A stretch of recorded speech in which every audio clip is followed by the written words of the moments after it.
मोहन भागवत जी थे, उन्होंने क्या कहा कि आरक्षण पर पुनर्विचार होना चाहिए। अरे वाह भाई, बाहर सरकार आप चला रहे, आरक्षण पर पुनर्विचार होना चाहिए। आरक्षण कोई आपकी कृपा से है? 2014 में वादा किए और आपके गृह मंत्री जी ने कह दिया। ये जुमला होता है चुनाव में, इसी तरह चलता रहता है। आज आप बात करिएगा नारी शक्ति बंधन का, 2024 के बाद कहिएगा अरे ये तो जुमला होता है, ऐसे ही चलता है चुनाव। बिहार पहला राज्य है जो 2005 में सरकार बनी, 2006 में 50% महिलाओं को आरक्षण दिया, 2015 में सरकार बनी, महागठबंधन की सरकार बनी, 2016 में 35% राज्य सरकार की सारी सेवाओं में आरक्षण दिया महिलाओं को 1 साल के अंदर। कल प्रधानमंत्री जी का सुन रहे थे, आंकड़ा की बात कर रहे थे। अरे आंकड़ा तो आपका 2019 से था, काहे नहीं किया आपने? आप भारी जुमलेबाज हैं। जब बेंगलोर में, पटना में, बंबई में मीटिंग हुई तो आपकी घबराहट हो गई। काला धन लाएंगे, सबके खाता में 15 लाख 20 लाख पहुंचाएंगे, छलने का काम किया। 2014 में इन्होंने इस देश के बेरोजगारों को चला, 2 करोड़ लोगों को रोजगार का वादा करके। आपको क्या महिला सशक्तिकरण से बात मतलब है? आपको कोई महिला सशक्तिकरण से मतलब नहीं है। इस सरकार को महिला सशक्तिकरण से कोई मतलब नहीं है। इस सरकार को अपनी कुर्सी से मतलब है और उस कुर्सी को बचाए रखने के लिए कोई भी जुमला ये कर सकते हैं। सभापति महोदय, महिला आरक्षण बिल 2023 का हमारी पार्टी जनता दल यूनाइटेड समर्थन करती है।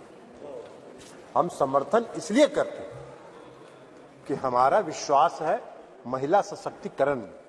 लेकिन जो सरकार ने जो बिल लाया है और जो इनकी मंशा है, वो मंशा इनको महिलाओं को संसद में या विधानसभाओं में आरक्षण देना नहीं है। ये 26 पार्टियों का जो INDA ये बना है, उसका पैनिक रिएक्शन है। उसके पैनिक रिएक्शन में इन्होंने ये बिल लाया। इनकी कोई मंशा नहीं है। ये जुमला है, सबसे बड़ा 2024 का चुनावी जुमला है। ये महिलाओं को छलने का काम इस बार करना चाहते हैं। 2014 में इन्होंने इस देश के बेरोजगारों को चला, 2 करोड़ लोगों को रोजगार का वादा करके। 2014 के में इन्होंने इस देश के गरीबों को चला, काला धन लाएंगे, सबके खाता में 15 लाख 20 लाख पहुंचाएंगे, छलने का काम किया। और इस बार इस देश की महिलाओं को ये छलना चाहते हैं। इनकी मंशा नहीं है।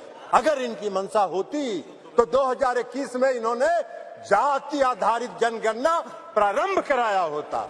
इसलिए कि इस देश की मांग है, इस देश की आवश्यकता है कि जाति आधारित जनगणना आप कराएं।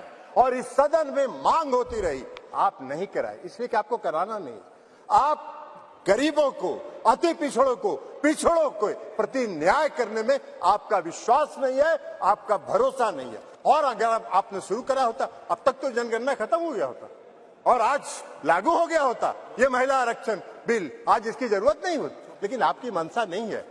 आप 334A जो आपने प्रावधान किया है वो अनिश्चित काल तक चलता रहेगा और 2024 का भारी जुमलेबाजी करके महिलाओं को छलने का काम करेंगे। लेकिन महिलाएं, इस देश की जनता आपकी जान गई है। आप भारी जुमलेबाज हैं। आपके किसी जुमले पर उसको भरोसा नहीं है, उसको विश्वास नहीं। बिहार में आपको जरा सीखो यार, बिहार से सीखो। अभी बता रहे हैं बिहार पहला राज्य है, ये भाषण दे रहे हैं।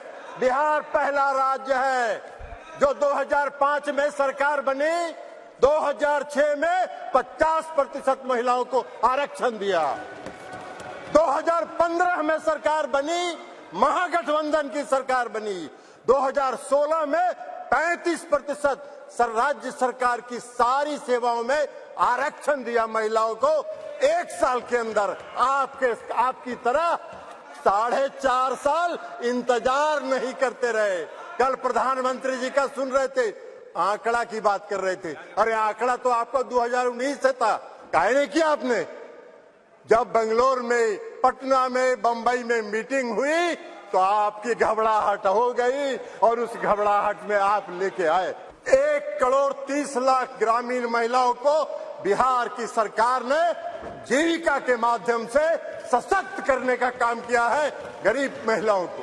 इसलिए आप क्या बात करिए, आपको क्या महिला सशक्तिकरण से बात मतलब है? आपको कोई महिला सशक्तिकरण से मतलब नहीं है। इस सरकार को महिला सशक्तिकरण से कोई मतलब नहीं है। इस सरकार को अपनी कुर्सी से मतलब है और उस कुर्सी को बचाए रखने के लिए कोई भी जुमला ये कर सकते हैं, कोई भी जुमलेबाजी ये कर सकते हैं। आप कह रहे हैं जातीय जनगणना, आप तो देश की मांग है, आप कहिए, आप आज ऐलान करिए इस सदन में कि हम इस देश में जाति आधारित जनगणना कराएंगे। आप नहीं कराना चाहते इसलिए कि आप उसका विरोध करते हैं, आप आरक्षण के विरोधी हैं। 2015 याद करिए क्या हुआ, बोले थे आपके जो संस्थापक एक हैं, पीछे से जो संस्था आपको जो गाइड करती है, उसने क्या कहा था आपको?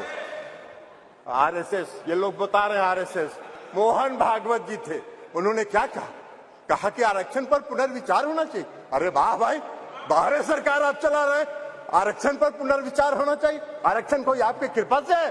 आरक्षण आपकी कृपा से नहीं है, संविधान के प्रावधानों के अनुसार है। तो इसलिए आप क्या बात करिएगा? आज अगर ये बिल, आपने महिला आरक्षण बिल लाया, इसमें भी अति पिछड़ों को आरक्षण दिया जाना चाहिए, उनके भी आरक्षण का प्रावधान महिलाओं को होना चाहिए।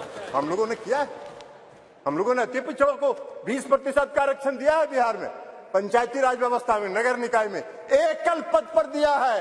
ये क्या बात करेंगे, ये भी प्रवचन दे रहे हैं। एकल पद पर मिला है। और अभी जब राज्य की सरकार ने, बिहार की सरकार ने जब जाति आधारित गणना कराने का फैसला किया, तो सुप्रीम कोर्ट में केंद्र सरकार उसके विरोध में खड़ी हो गई और सुप्रीम कोर्ट उसका विरोध कर रही है। ये इनका चेहरा है, ये इनका चेहरा है। और ये बात करते हैं, नारी शक्ति बंधन की बात करते हैं, बंधन की बात। अरे अपना बंधन कर रहे हैं आप अपना बंधन कर रहे हैं, अपने कुर्सी का बंधन कर रहे हैं, अपनी सत्ता का बंधन कर रहे हैं, अपनी सत्ता को बचाने का बंधन आप कर रहे हैं। आप वादा करते हैं, आप 2014 में वादा किए और आपके गृह मंत्री जी ने कह दिया, ये जुमला होता है, चुनाव में इसी तरह चलता रहता है। आज आप बात करिएगा नारी शक्ति बंधन का, 2024 के बाद कहिएगा अरे ये तो जुमला होता है, ऐसे ही चलता है चुनाव। यही आपका चरित्र है और यही आपकी मंशा है। इस देश की जनता आपके चेहरे को पहचान गई है, आपको पहचान गई है, आपके झांसे में नहीं पड़ने वाली है। आपको सत्ता से 2024 में मुक्त होगा। वो भय आपको सता रहा है, वो भय आपको सता रहा है और इसलिए ये बिल आप लेके आए हैं, इसलिए इससे कुछ नहीं होना है। और इसे कहते हुए मैं इस बिल का समर्थन करता हूं और इस बिल का समर्थन करते हुए अपनी बात समाप्त करता हूं।